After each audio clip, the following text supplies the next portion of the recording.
Hello, this is Professor Ramsey, and this is our second in a series of three recordings that I'm doing discussing basic statistical concepts. As you recall, in the first recording, we discussed the basic concepts of statistics. We talked about random variables, that is, variables that if you were to repeatedly measure them, the outcome of each measurement would be mostly unpredictable. And we tend to call that randomness. That's where the term comes from. They're unpredictable. And most variables that you as scientists or engineers would deal with in the real world can be thought of as random. There is always some level of unpredictability to their behavior. And last time I talked about the idea that for these random variables, although their exact values that we make on each observation is not predictable, over a long period of time, if we collect enough observations, we see there are patterns to the randomness. And these patterns we describe by distributions. So last time we talked about the distributions of random variables and how we describe them. Well, number one, we want to look at the shape. So recall for the quincunx, the distribution for landing position was somewhat bell-shaped, and later we said this could be interpreted as the theoretical distribution we call the normal distribution. But we look at shape, we look at where the distribution is centered or located on some scale of measurement, and we usually estimate the location by the sample average. And then we're also interested in the variation or spread or scatter of the distribution, and we often estimate that by the sample standard deviation. Remember, the sample standard deviation is the average distance the observations lie from their mean. Well, in talking about these distributions, I mentioned that associated with these random variables and their sample distributions are theoretical distributions. And the one we're going to focus on, the theoretical one, is called the normal distribution or bell-shaped curve. And there is an equation that describes that curve. It's actually not our primary focus in the course, but that equation has two theoretical constants, the theoretical mean mu and the theoretical standard deviation sigma, which describes the spread of the distribution. So if I knew the values of mu and the values of sigma, I could exactly describe how that an associated random variable would behave. The problem is, in actual practice, one really never knows what the values are of these theoretical constants, so we have to estimate them from the data. And quite naturally, the distributions we tend to describe these distributions, we tend to naturally use the sample average and the sample standard deviations as natural estimators of mu and sigma. Okay. So this leads us to the second video where we're going to talk about issues in estimating these unknown or theoretical parameters. Okay. So in this section we're going to talk about something called confidence intervals. Okay. So as I said, up till this point, we've more or less said, okay, we have a distribution, we collect some sample data, we estimate the mean, we estimate the standard deviation. So the mean tells us approximately where the distribution is centered, the standard deviation approximates the spread of the distribution. But in no way can we consider either of those estimates the actual theoretical value. It's unknown. So what we need are some methods to give us some idea of what those actual theoretical values might be, and this leads us into an area of statistics often called inferential statistics, or statistical methods for drawing quantitative conclusions. In other words, I'm going to try in some way to draw conclusions about what the theoretical mean and standard deviation might be based on sample data. And you'll see during the rest of the semester there are two popular or large groups of inferential methods that we use. One is called statistical intervals. I'll describe those in a moment. And the second group are called hypothesis tests, which will be discussed in the third video. So we'll simply focus on statistical intervals for the time being. Okay. So here's the issue. If I indeed go ahead and I get some sample data, I estimate the average, I estimate the standard deviation S. I've said that those are estimates of the theoretical values, okay, which again are almost always unknown in a real situation. But since these two estimators estimate individual parameter values, those we often call those theoretical unknowns, parameters of the distribution. We call them point estimates because they estimate a single value. The problem is, how close is my sample estimate to the real value? And in point of fact, this has been a question that has literally been addressed and studied by statisticians for at least 100 years, and there will never be a completely satisfactory solution, but in this video I'm going to talk about one of the solutions called confidence intervals. So again, the idea is I estimate the mean, I estimate the standard deviation. What I'd like to know is how close have I come to the actual theoretical values. And another way of stating that is, based on that sample data, I'd like to try to draw some type of firm quantitative conclusion as to what the theoretical values might be. Again, those sample estimates can in no way be considered the true value, so the question becomes, what method might I use my sample data to draw at least some conclusions about what those theoretical values might be. Okay, so I'm going to illustrate this as I did last time using the quincunx. Okay, so what I'm going to do is go over to the quincunx, and recall last time in talking about the quincunx, I said in the quincunx the set of pins you see at the top represent sources of random variation, or in design of experiments we often refer to it as experimental error. And because of that, if I am to drop a bead, this funnel is centered at 16. Notice that each time I drop a bead, it more or less takes a different path because it's being randomly moved about by all of the pins, which again are like sources of random variation. And I showed last time, if I drop enough of these beads, then eventually what I'll have is a distribution. But I'm going to use the quincunx in a different manner this time. So what I'm going to do is drop a series of, say, 10 beads at once. We'll call it a subgroup or a sample. Okay. So notice there's one sample. Okay. So if I calculate the average for that group, okay, I'll get one estimate of the mean. Well, what if I drop another group? Well, you can tell just by inspection that my next group isn't going to have the same mean as the first group. In other words, every time I get a sample of size 10, I'll get a different estimate. Okay. So we'll do this for a while. I'll drop a few, and you can see, of course, for each sample, I get a different sample average. Because of that, we can in no way consider any one of these averages to be the true value. They're just estimates of it. Okay.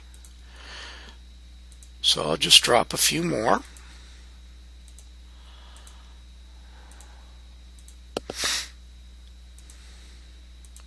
fact, I'll drop, say, 10 groups. That's like getting 10 different samples. Okay.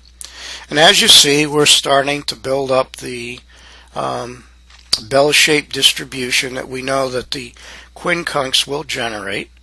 But let's take a look at the sample averages. So I'm going to show you a slide showing you the averages. So the second column from the left are the different averages that were computed, and they're more or less all different. So we can't consider any one of these averages to be the true average, but we can say, well, they're all legitimate estimates. So that leaves us, with the question, well, what might the true mean be? The key here is to realize that one statistic, which is the sample average in this case, from one sample in no way can be considered the theoretical value. In fact, the sample average could actually be a long ways from the theoretical value, or it might be close. So what we're going to do is use the method of confidence intervals to try to help us draw some conclusions based upon our single sample estimate of what that theoretical value might be. And a hint, we'll never know exactly. We can only say with some level of confidence what range of values it might fall in. Okay, so I'm going to go ahead and close the quincunx. Okay, and go back to our notes and discuss the idea of confidence intervals. Okay. So basically, excuse me, I've been having a bit of a cold. So basically what a confidence interval does, it takes the data from your original sample, and then what it does, using a statistical method I'll describe, it computes an interval. And it says based on the sample data, with some level of confidence, the theoretical mean, or whatever parameter you're estimating, there are many, many types of confidence intervals. Our focus is going to be on a confidence interval for the theoretical mean, which is most appropriate for design of experiments. But what happens is that based on my one sample, I'm going to try to draw a conclusion. And for most of the history of statistics, basically what people had to work with is one sample. So they had to come up with statistical methods that could use that one sample to try to draw some sort of inferences or conclusions about the theoretical parameter, which is often just called a population parameter. Okay. So one way that we could try to come up with this interval, we call it a confidence interval, a region of plausible values for the theoretical parameter value, would be to just collect lots and lots and lots and lots of samples over time, compute the average for each of those, and then look at the distribution, and then we would have a pretty good idea of the range of possible values for the theoretical mean. Because remember, each sample average is an estimate of the true value. So therefore, if we look at the distribution of sample averages, using some statistical theory we don't have to go into, we are assured that somewhere in that distribution, or the range of that distribution, is the theoretical value. The problem is we'll never be able to pick one value and say that's the correct one. But up until recent times, this idea of repeatedly sampling from a process or some physical system was impractical. And in fact, even today it's often impractical. So the methods of confidence intervals is still quite germane, even with all our modern measurement systems and computing power. We still have to often rely on these original statistical methods, which I sometimes call small sample inference, because they're all based on relatively small amounts of data. So To illustrate that last concept about what would happen if I could repeatedly sample even thousands of times from a physical system or process, calculate the average for each time that I do it, and then look at the distribution of those averages, I could, from that distribution, come up with what I would call a confidence interval. Well, even today, it's not practical usually to sample thousands of times, but it turns out in the last 30 years or so, a statistical technique called bootstrapping has been developed. It is not my goal to get deep into the concept of bootstrapping. Suffice it to say, this is a statistical technique that mimics the process of sampling thousands of times. Okay. And in reality, we don't create new data, but using some statistical methods, we are actually simulating the process of calculating those samples. So by using bootstrapping, I can literally approximate the distribution of sample averages. And it turns out that Jump Pro will do this bootstrapping technique. Okay. So to illustrate, I'm going to use a data set called CRI, which stands for Color Rendition Index. This is a parameter of a fluorescent lamp. It's a measure of how well the lamp, how well its spectral distribution renders color.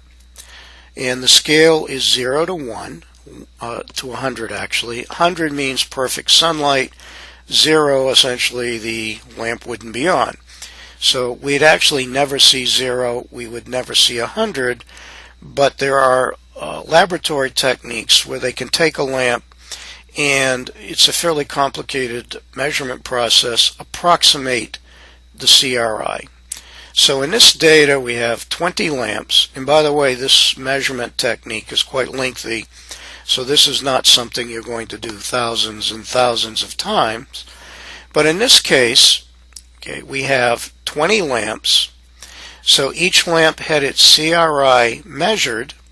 And if you look at the little box down in towards the left-hand corner, the sample average was 59.75. And the standard deviation, S, was 4.54. So the average CRI for all 20 lamps was 59.75, and the average variation in the lamps, the individual lamps, was 4.54 units. Now, this process, the engineers who designed the lamps and the manufacturing process targeted a CRI of 63. In other words, in our case, the theoretical mean mu should be 63. Of course, we don't know this. We just know that it was targeted to be 63. So here's a question. Based upon the sample data, is 63 a plausible value for the theoretical mean? Could this process actually be on the target specified by the engineers? Well, you'll notice our sample average was 59.75, but in point of fact, that is one estimate from one sample. So as I've already shown you, we can't consider 59.75 the true value.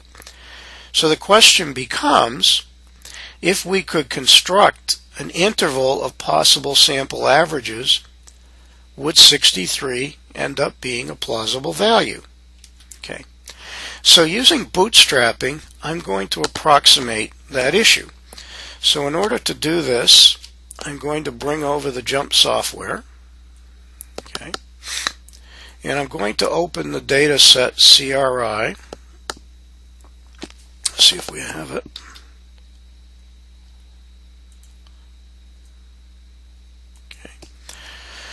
So there are, excuse me again for my slight cough, there are 20 values from the lamps that were measured. So I'm going to go to under the Analyze menu to the Distribution platform. A strong hint, you should have watched all the Jump videos and now have some facility with the use of jump. Okay, and of course I'll be using jump throughout the course, giving you more practice with it. So I want to look at the distribution of CRI. So I go to the distribution platform, and in the launch dialog or window I have one measured response, CRI, so I put that in the Y box, Y representing some measured response. Okay. So from the report, for the distribution report, okay, here's my sample average, 59.75, and my standard deviation, 4.54. Notice it also gives you the standard error. Don't forget that from the introductory material. The standard error describes the standard deviation of an average of 20 observations. Standard deviation describes the variation you'd see among individual lamps. Standard error describes the variation you'd see among sample averages where the sample size is 20. And I'm going to show you shortly where this comes from. JUMP, using a statistical formula, has calculated what it calls a 95% confidence interval. In other words, based on the sample data, I'm 95% confident whatever the theoretical mean mu is, its value is somewhere between 57.6 and 61.9, and we say we're 95% confident. And I'll explain what that means in a little bit. But what I want to illustrate now is this idea of what would have happened if we could have gotten these thousands of these samples of size 20, calculated the average for each of those samples, and then looked at the distribution. And I mentioned this concept of bootstrapping can be used. But bootstrapping is numerically intense, so I'm going to customize the summary statistic display and remove some of the things I don't actually need. Actually, I'll leave standard deviation. Okay. So what's going to happen is JUMP is going to do this bootstrapping technique, and I'm going to have it generate 2,000 samples and calculate the average and standard deviation for each sample, and then we'll look at the distributions. So to bootstrap, I put the cursor right in the middle of the summary statistics report, right click, and at the bottom of the menu is bootstrap. And I'm going to do 2,000. So this may take a small amount of time, but again, it's going to mimic the process of taking 2,000 samples of size 20, and for each sample it'll calculate the mean and the standard deviation. Okay.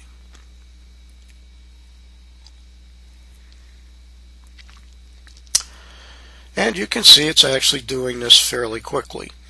Again, I'm not describing the bootstrapping technology, but it is numerically intense.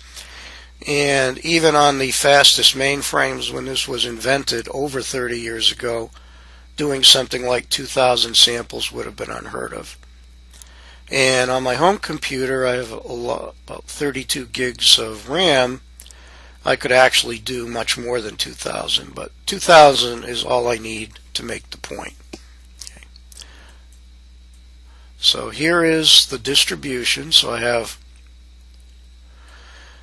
2,000 sample averages and 2,000 sample standard deviations. And what we want to look at are the distributions. Whoops, it's not in the... This is the active table. This should do it. Okay. So I want to look at... I'm just going to look at the mean. The mean, well, I'll look at both. You might find both interesting. Okay. So notice, for the mean, there are my 2,000 sample averages. Notice they run from about 63 down to about 56. But if I look at the 97.5th percentile, it's about 61.2, and the 2.5th is about 58. Well, that range covers 95% of all those 2,000 sample averages. So what I say is I'm 95% confident theoretical mean is somewhere between, well, let's round off, 58 and 62. And I'm 95% confident because this interval covered 95% of the 2,000 sample averages I generated. This, what we're calling a bootstrap confidence interval, is literally makes the point. Based upon being able to generate, these 2,000 samples, I'm pretty confident whatever the theoretical value is, it's between 58 and 62. Also, you might find it interesting is I bootstrapped the standard deviations. The sample standard deviation was 4.5, but again, that's one sample, one estimate. And then using the same concept, I'm 95% confident whatever the theoretical standard deviation sigma is, it's somewhere between 3 and 6, rounding off. So that's the idea of bootstrapping. Again, I mimic the process of taking thousands of samples and calculating averages, and from the distribution of those averages, I have a pretty good idea of what range of values the theoretical mean might fall in. Okay. Well, I'm going to go ahead and close out the bootstrapping techniques. Okay.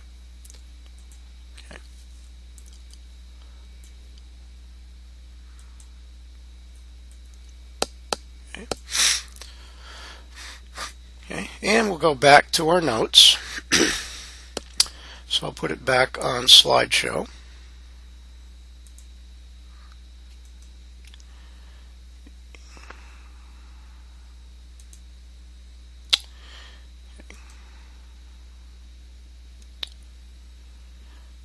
And let's see.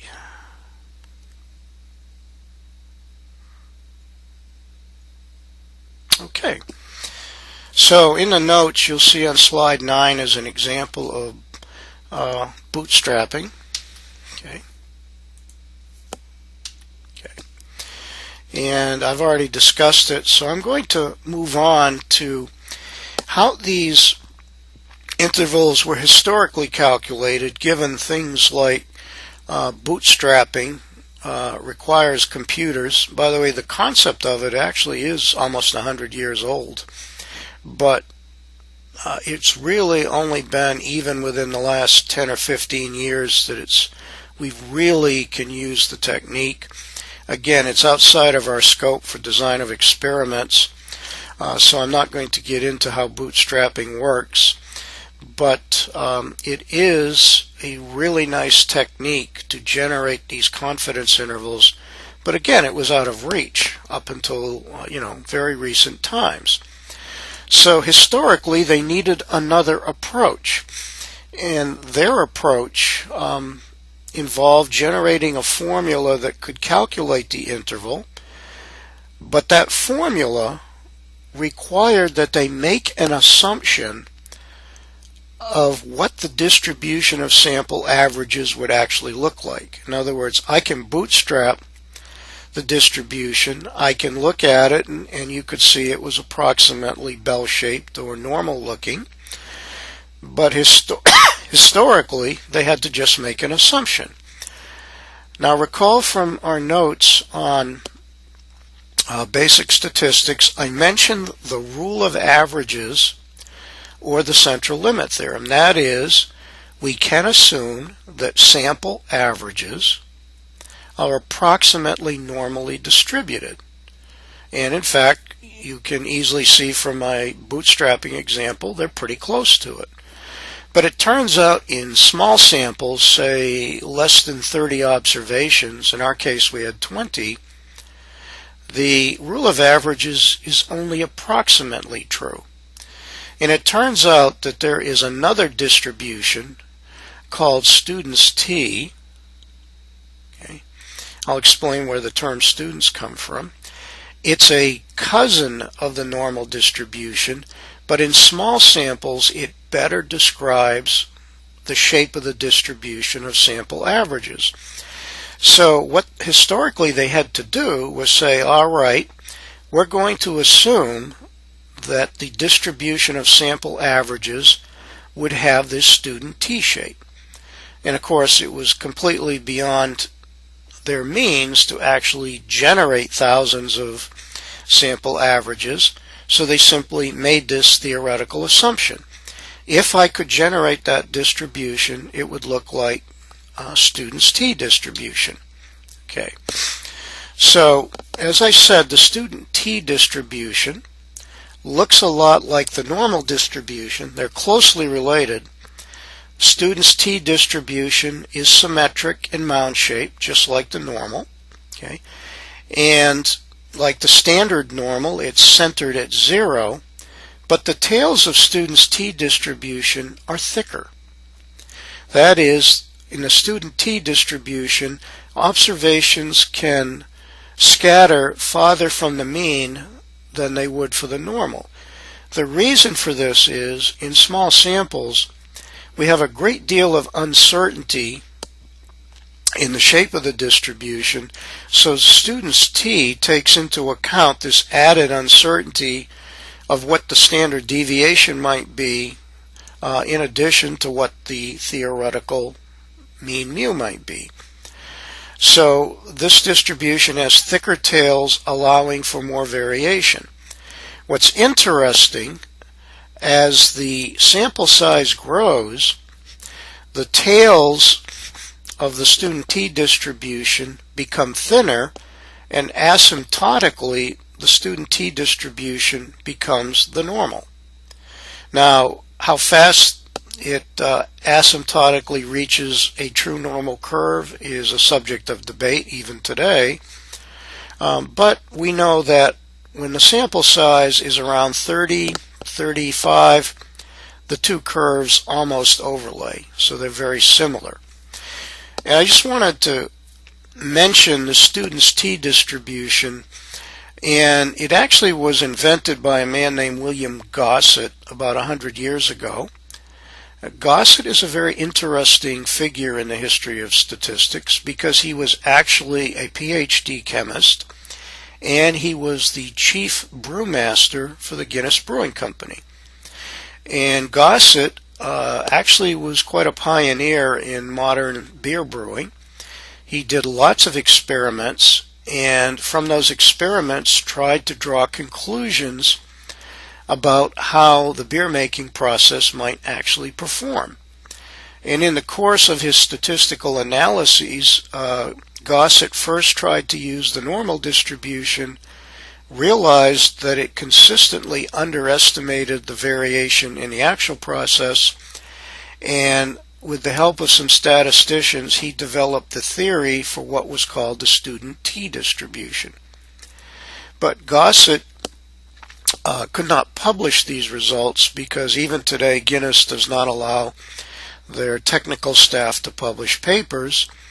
So Gossett made an arrangement with the editor of a statistics journal that he would publish the paper, which by the way turned out to be a very important foundational paper in the history of statistics. He allowed him to publish it under a pseudonym, and Gossett chose the pseudonym A Student. And in the paper he used the symbol t to represent his random variable. So people immediately started calling it students t distribution, and the name has stuck even to today. And nobody knew about this until actually William Gossett retired, and by the way, he tragically died in a traffic accident then the editor released all the information on who he was. And if you go to the Guinness website, somewhere on there is a link to William Gossett, and they named their research center after him. So if you're wondering why it's called Student's T-distribution, it's simply the name he used to publish the paper, and it has nothing inherent about the properties of this distribution. Okay. So I'm going to move forward and just explain what the T-distribution looks like. So you remember last time, yes, I'm going to use one of those little jump apps I showed last time and suggested that you download them and use them. And this particular one is the distribution calculator. Okay. So we see the distribution calculator, and one of the things it will generate is a student T-distribution. Now let me explain. We call the student T-distribution a sampling distribution because its actual physical shape changes with the sample size. In fact, technically it changes with the sample size -1, which we refer to as the degrees of freedom to estimate the sample variance. So if I have 11 observations, the degrees of freedom would be 10. Well, remember our CRI data where we had 20 observations? Okay. That means we had 19 or n-1 degrees of freedom to estimate the distribution.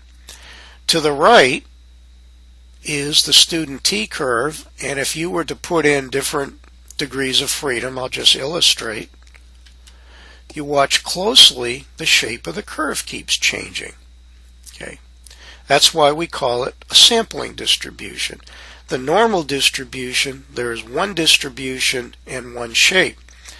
But because we want the student T-distribution to actually adjust in shape for the sample size, remember I said eventually, as the sample size gets big enough, it'll be exactly a normal distribution, so it changes shape. And it changes shape in accordance with the amount of information that we have available to estimate the standard deviation and the mean. So the bigger the degrees of freedom, the more information we have about the mean and standard deviation, the thinner the tails of the distribution become. So I'm going to go back to 19, okay, and you'll see why I'm using the CRI data. So what I'd like to do is say, well, what's the 95th percentile? Okay. I'm sorry, I meant to input a value. In fact, let me, for reasons I'll explain in a moment, let's switch over and I'll input probabilities and calculate percentiles. I want to know the 95th percentile. Well, it's about 1.73. By the way, for the normal distribution, it's 1.68 roughly. So what this shows you is that the tails of the student T-distribution are wider than the normal. Okay. Well, what's the 97.5th percentile? By the way, you'll see in a moment, this is a value I'm going to use. It's a 2.093. 97.5% of all student T values are less than 2.093. So what if I wanted to calculate a range of values that would cover the center 95% of the distribution? Notice minus 2.093 to 2.093. So in reality, because this distribution is symmetric, we typically just work with the upper percentiles. Okay. Because we know that the corresponding lower percentile is just the negative of the upper. Okay. So what you can do is use this little app to generate percentiles or even probabilities of student t-values. For instance, if I input a student t-value, let's put in, well, 2.093. Well, what do you know? It covers the 97.5% of the whole distribution. And if I were to put in the negative of that value, it would cover 0.025. Now, like the normal distribution, finding these percentiles and probabilities of students' t-curve was difficult because the mathematical equation that describes the student t-curve cannot be integrated, so areas have to be approximated. So historically, they developed what were called student t-values. And what it gave you, each row in the table is the degrees of freedom, n minus 1, and then for that curve, it would give you a set of percentiles. Okay, so I'm going to go ahead and close the app out. And again, we'll go back to the notes. Okay. So what happens is that this student t distribution again is assumed to describe the shape of the distribution of sample averages in small samples. It plays a role in the formula to calculate a confidence interval. So to calculate the confidence interval, some things that we have to do is first, oops, it went by on me. A few things we need to do is first, we have to specify a risk. And this is the risk, we call it alpha, the Greek letter alpha, that the interval does not contain the true value. In other words, for a confidence interval for the theoretical mean, what is the risk that when I compute the interval, it actually doesn't capture the true value? Okay. In the original paper written on this in the 1930s, they used the Greek letter alpha to describe this risk, and the convention still holds today. So what should we make that risk? There is no absolute answer to this. Common values are 0.05 or 5% or 0.01 or 1%. Again, that's the total risk that your interval does not contain the theoretical value, meaning it's the risk of drawing an incorrect inference. And basically, to make it more intuitive, we typically turn alpha into a percentage. And this percentage is what we mean by confidence. So if I say I'm 95% confident, that means the total risk that my interval has not captured the theoretical mean or the theoretical parameter value is 5%. And you'll see in a minute that means 5% of the time I would not capture the true value and I'd reach an incorrect inference. Okay. Now, why we need this alpha value is used, and this is a key, to select a percentile from the student t distribution that is used in the formula. Now, remember I said this alpha is the total risk that the interval doesn't capture the mean. So if alpha is 5%, that means the total risk is 5%. So we take that total risk and we split it between each end of the interval. 2.5% risk, the theoretical mean is smaller than our interval, and a 2.5% risk, the theoretical mean is larger than our interval suggests. So when we go to a table, what we typically look up is alpha divided by 2, and we typically use the upper percentile, the 97.5th. Okay. Well, we then plug that t percentile into a formula, and this formula is shown on slide 16. Okay. And this quantity you see, this is the t percentile times the standard error of the mean. And this quantity, t times the standard error, has a name. It's called the margin of error in our estimate of mu.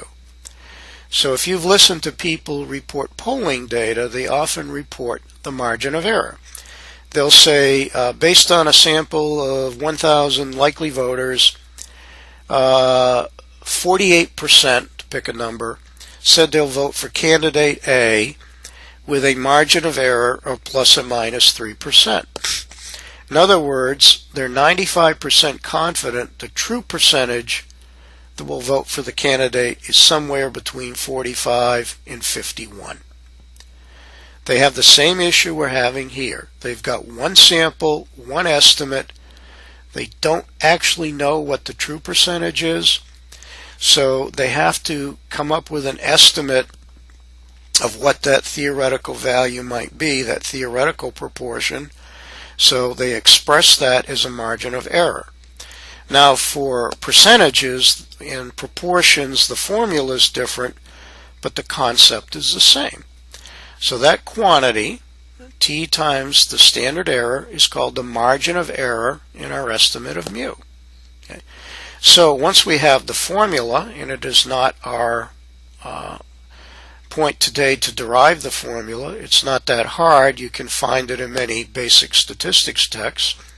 But at this point, we plug in our values, our t value, we plug in s, the standard deviation, the sample size, the theoretical mean, and there's our confidence interval. I am 95% confident that the theoretical mean, CRI, we're using the CRI data, is between 57.63 and 61.87. And we are 95% confident. By the way, you'll notice this is actually pretty close to our bootstrapped interval. In fact, very close. And the reason being is for sample averages, that assumption that the distribution is approximately student t in shape is actually well justified. And if you remember what that bootstrap distribution looked like, it actually really did look, in fact I could have shown I didn't, it's very nearly a student t distribution with 19 degrees of freedom. Okay, so I'm going to show how to do the confidence intervals in JUMP, but before doing that, I wanted to describe what we mean by the term confidence. Now the term confidence wasn't chosen by accident. It's meant that you provide an inference that the theoretical mean is in this interval, and you'd like to do so with high confidence so people would find your result believable.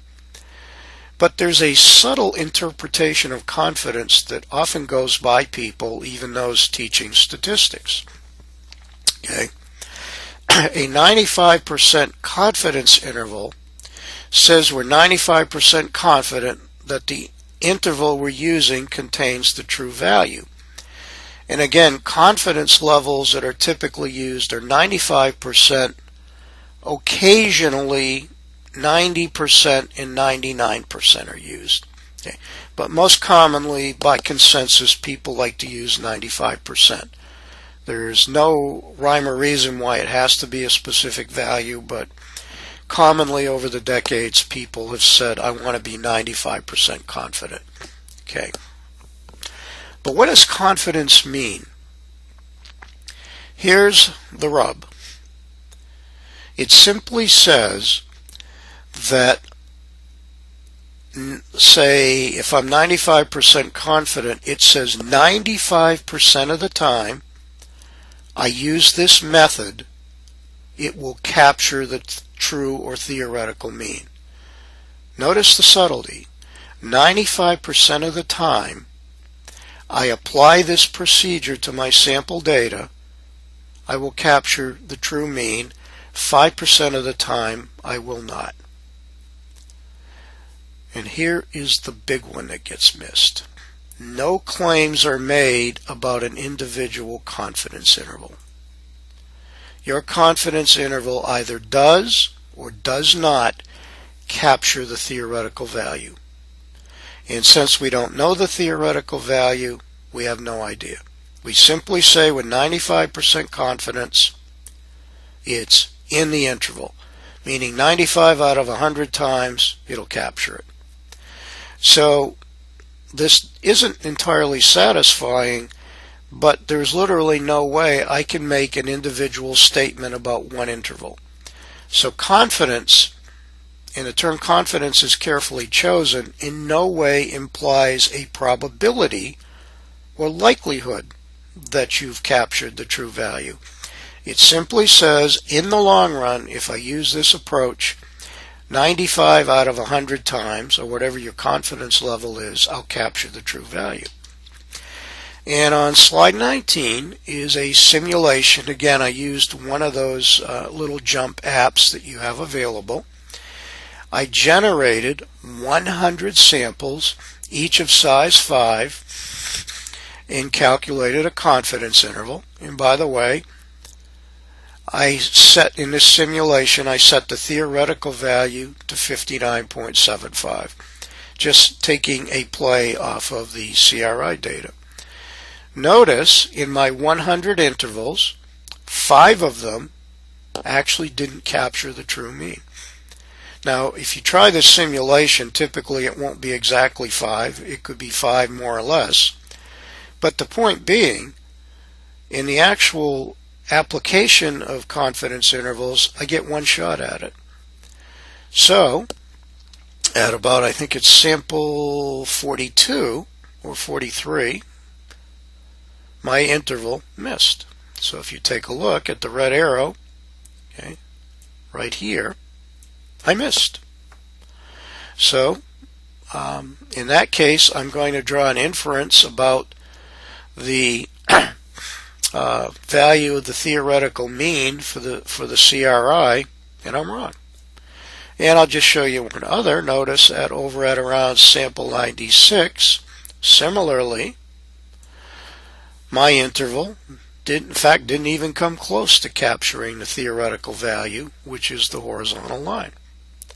But that's how the method works. We cannot be 100% confident that we will capture the true value. Okay. All we can say is 95 out of 100 times, or whatever your confidence level is, the method works. For my one interval, the theoretical value is in there or it is not. I have no way of knowing. I just know in the long run I'll capture the true value. Okay. Now, how are confidence intervals done in JUMP? So let's just switch over to JUMP. Okay, so I'll discard my writing. And we'll just use the CRI data for now. So we go to Analyze, Distribution, because I want to look at the distribution of CRI.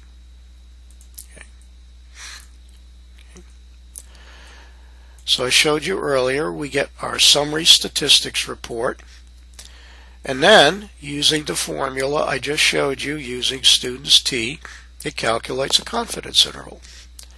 I am 95% confident the theoretical mean is between 57.6 and 61.88.